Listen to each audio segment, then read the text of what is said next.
Hey, my elevators. This is Elle Beecham, owner, creator, and founder of the Elevate Movement, which is a naturopathic approach to mental health and healing. Today is January 2nd. This is the second day of 2023. And if nothing else, I hope that 2022, taught you some things. You were able to have some very valuable experiences, relationships, interactions. I hope that you are able to apply some of those things and take them into 2023, but more importantly, decide what you don't want to take into 2023. When you tell people that you're spiritual, a lot of religious people will run from you because they think you are against the Bible. You don't want to hear scripture. You don't, uphold or honor any biblical, promises and commandments and things like that. But that is totally not the case. When you become a spiritual person, that means that you are aware of who you are. You are in tune with your higher self.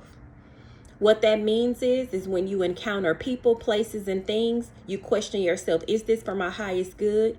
That means, does this mean me any good? Is this going to enhance my growth and development? Will this make me a better person? Will this experience, enhance my life? How can I take this experience or this situation and allow it to enhance me, my life, my situation, people connected to me? That's all that it means, so I get so tired of non-spiritual people or people that don't understand spirituality.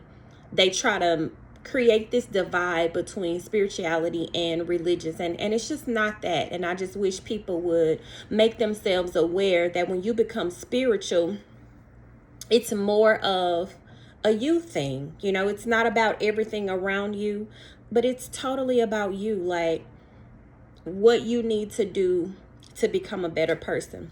Then there's this word called vibration. So people say, I'm vibrating on a higher frequency, or the vibration of that person, is kind of like aggravating or irritating my aura, or they don't feel good to me. And all that's saying is that you're allowing your spirit to speak to you, and you start to satisfy that. So the biggest quorum that I have with religious people and spiritual people, religious people try to tell you to refrain from doing certain things, like don't do this, don't do that, which says to me, my flesh wants this, or my body wants this, my mind wants this, my spirit wants this, whatever word you want to put there. But when we deny ourselves certain privileges and certain desires, we're doing ourselves a disservice. When we deny flesh or the body or ourselves different things, all we do is kind of send it into a shock. We send it into resentment. We send it into all of these things because we are no longer honoring what we want.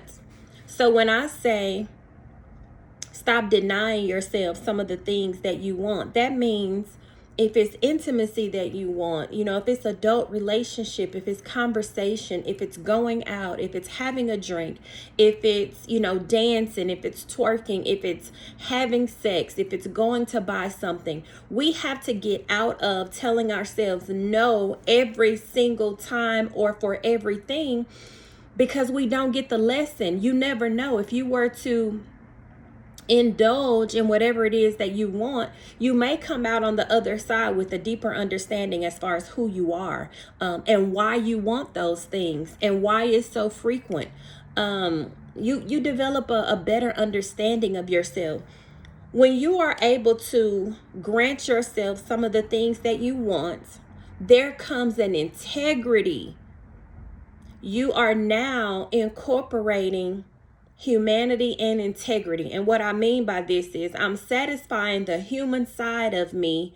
And from that, I can develop some integrity because I get to tell myself, okay, now that was enough. You don't have to go overboard with some of this stuff.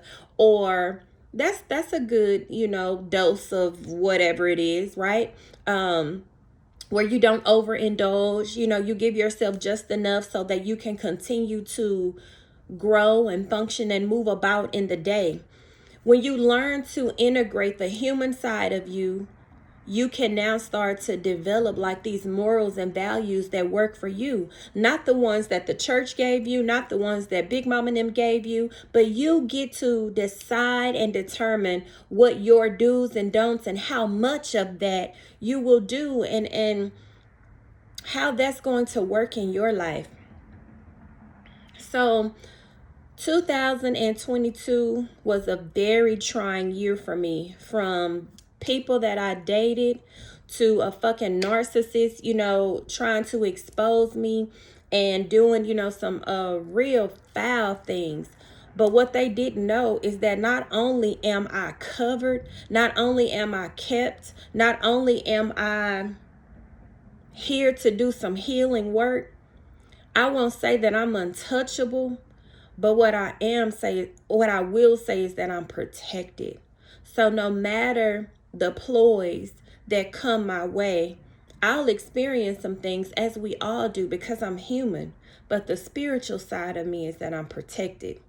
So in 2022, that taught me that I'm not untouchable.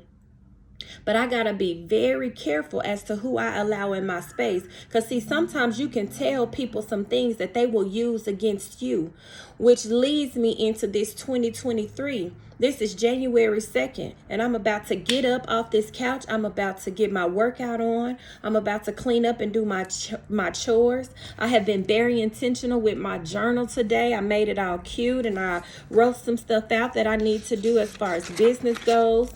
But I wanted us to understand what it means to be spiritual, what it means to vibrate, on a higher frequency, but also the benefits of integrating humanity and integrity. When we do that, we understand who we are on a different level. So until my next video, elevators, I love you so much. Thank you for rocking and riding with me. 2023 is going to be a dope ass year for us. Like, let's keep going. Let's keep elevating. And until my next video, I'm out.